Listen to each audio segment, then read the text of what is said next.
Okay, so the PlayStation Portal is a total scam, and I'm gonna explain in this video why I'm calling it a scam. And it's actually not even a personal opinion. You guys will know. I mean, look at this. I'm literally using my phone as a secondary screen of my PlayStation 5. I'm controlling it using my controller, and it totally works. Alright, so let me tell you about what PlayStation Portal is before we get further in this video. So PlayStation Portal is nothing but a handheld device. It's not a handheld console because a lot of people are gonna get confused. Like we have Nintendo Switch, Steam Deck, and there's also Rogue Ally. So it's not a handheld console, it is a handheld device because it doesn't have its own GPU power, it doesn't have its own processing power, it is nothing but a screen connected to a controller. And there are a few things I forgot to mention, and those are you need to have internet connection and your PlayStation 5 turned on in order to use the PS Portal, and also you cannot use any of the headphones in the PS Portal just like you can use on any console. You need to be having the latest PlayStation Link headphones, and those are the latest ones that haven't been released yet. And even calling it a handheld device is kind of exaggerating because it is nothing but an accessory for your PlayStation 5, because you're gonna be needing a PS5 in order to play games on the PlayStation Portal, and it doesn't make sense. And that's why I called it a scam, because you're probably walking with a PlayStation Portal in your pocket right now. Here I'm going to show you why and how you can use it, and trust me, you'll be surprised. And remember, when I said you're probably walking with a PlayStation Portal in your pocket right now, that means a smartphone. And I'm using this smartphone that is literally almost a 4-year-old phone. It is Galaxy S20. So you might have this PlayStation app as well. So when you go to PlayStation app, you click on any of the game, there's gonna be an option called remote play. So that's what exactly PlayStation Portal does.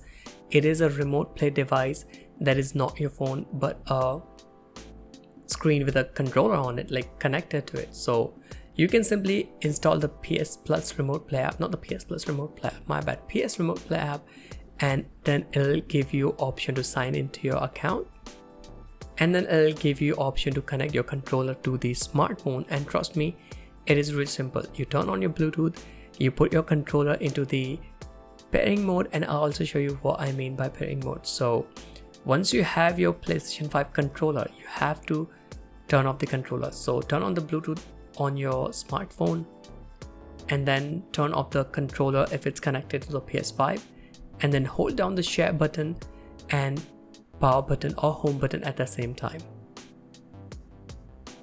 It'll put your controller into pairing mode, and then you can connect your phone to your controller. And there's one weird thing, you can use your phone with the controller and it'll give you a cursor and every single thing that you can expect from a device. And choose your device.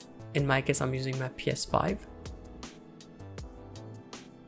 and once it's connected, you guessed it, your phone is gonna be working as a secondary device, just like the PlayStation Portal got advertised. It's gonna be a secondary screen for your PS5 where you can play games with 60 FPS. And yes, my phone is 120 FPS, 120 Hz display, and the PlayStation Remote Play app is gonna work with 60 FPS. So tell me the difference.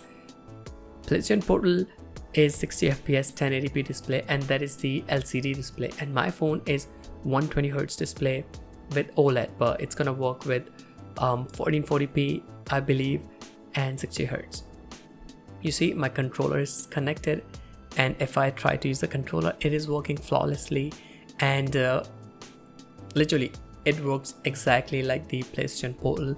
And this is enough reason to say that PlayStation Portal is actually a scam. And you can see my PS5 secondary screen and the PS5 original screen is actually on the bottom, and a lot of people are gonna say there is a delay, and I'll tell you how to actually fix that. And this video is not even about this, it's about why PlayStation Portal is a scam in my opinion, and not only in my opinion, it is actually a scam. It is just a device that doesn't have anything, just a display with a controller connected to it. So right now I have started the Resident Evil 4 remake, and it just looks amazing on the OLED screen. It is a small screen, my phone is like 6.2 inches, but still looks phenomenal. as compared to my 1440p monitor.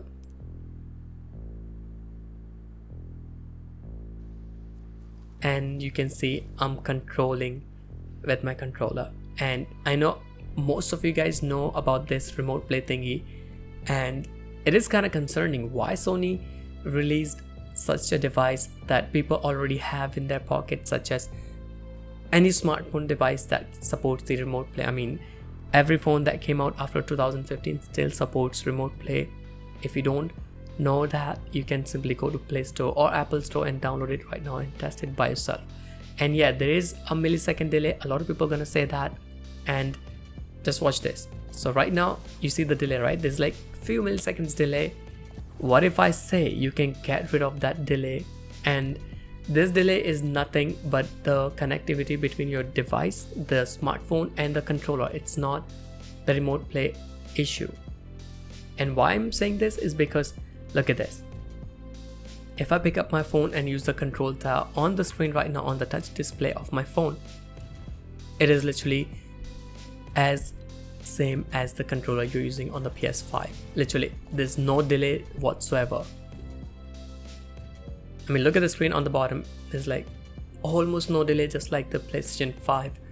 And I believe this is enough reason. Like, these are the enough valid reasons to say that PlayStation Portal is gonna do really bad. I'm pretty sure it's gonna do as bad as, I don't know, even worse than the PlayStation Vita. That console was not that great. And if you are someone who is gonna buy the PlayStation Portal, I would say that'll be a really bad decision. $200 for a device that you already have in your home is actually concerning. And why Sony is selling it, I'm not quite sure. Maybe they're trying to compete it against the Nintendo Switch and all the other handheld consoles that we have, such as Steam Deck and Rogue Ally.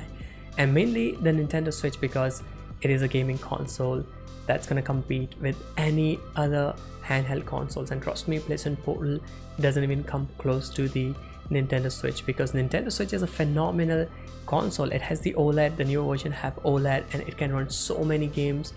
And PlayStation Portal is what? A screen and a controller. That's, I already told you.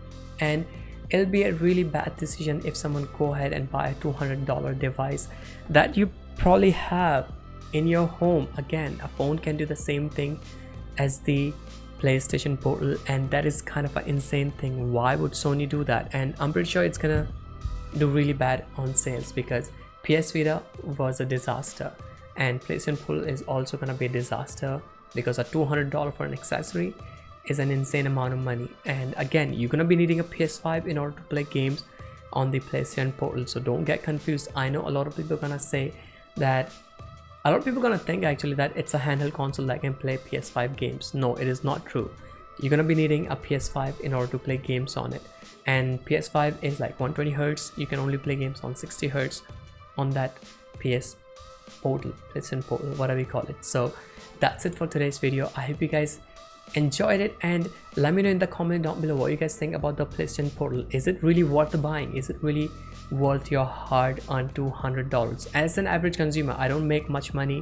I won't be spending $200 on a device just like that. So anyway, I hope you guys enjoyed it. If you liked the video, hit that thumbs up, and by any chance if you didn't like the video, you can hit the dislike button twice. And I'll catch you guys in the next one. Peace out.